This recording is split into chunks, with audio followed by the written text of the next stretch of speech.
Hello everyone, welcome to the YouTube digital classroom of Lal Bagh girls inter college. मैं Mrs N Singh. मेरा आज का lecture class 12th के लिए है। बच्चों, आपका चैप्टर चल रहा है किंग्स, फार्मर्स एंड टाउन्स, जिसके अंतर्गत लास्ट वीडियो में आपने सम्राट अशोक के बारे में पढ़ा। अब आप राजधर्म के नवीन सिद्धांत, दक्षिण के राजा और सरदार के बारे में पढ़ेंगे। दूसरी शताब्दी ईस्वी पूर्व के आते आते उपमहाद्वीप में कई भागों में नए नए शासक और रजवाड़े स्थापित होने लगे, जिनके राजधर्म की भिन्न भिन्न कॉन्सेप्ट यानी संकल्पनाएं थीं। भारत उपमहाद्वीप के दक्कन और उससे दक्षिण में स्थित तमिलकम क्षेत्र, जो आधुनिक तमिलनाडु, केरल और आंध्र प्रदेश है, में चोल, चेर, पांड्य आदि सरदारियों का उदय हुआ। ये राज्य बहुत ही समृद्ध और स्थायी सिद्ध हुए। सरदार एक शक्तिशाली व्यक्ति होता था, जिसका पद वंशानुगत भी हो सकता था और नहीं भी हो सकता था।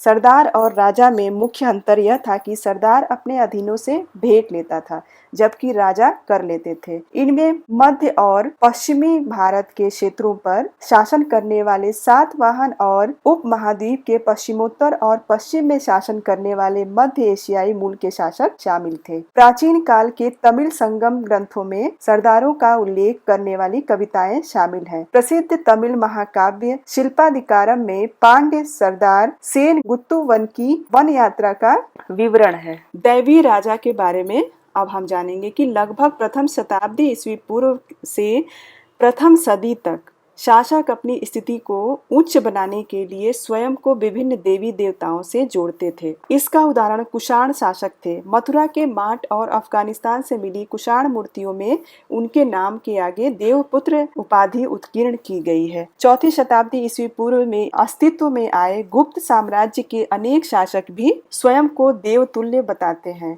समुद्रगुप्त की प्रयाग प्रशस्ति में उसे कुबेर, वरुण, इंद्र और यम के समान बताया गया है। प्रयाग प्रशस्ति की रचना समुद्रगुप्त के राजकवि हरिशेन ने की थी। चौथी शताब्दी के समय अनेक साम्राज्य सामंतों पर निर्भर थे। जो सामंत शक्तिशाली होते थे वे राजा बन जाते थे, और जो दुर्बल होते थे वे बड़े बड़े शासकों के अधीन हो जाते थे। नेक्स्ट वीडियो में बच्चों ग्रामीण क्षेत्रों में परिवर्तन, राजा और प्रजा के संबंध के बारे में हम पढ़ेंगे। Thanks for watching.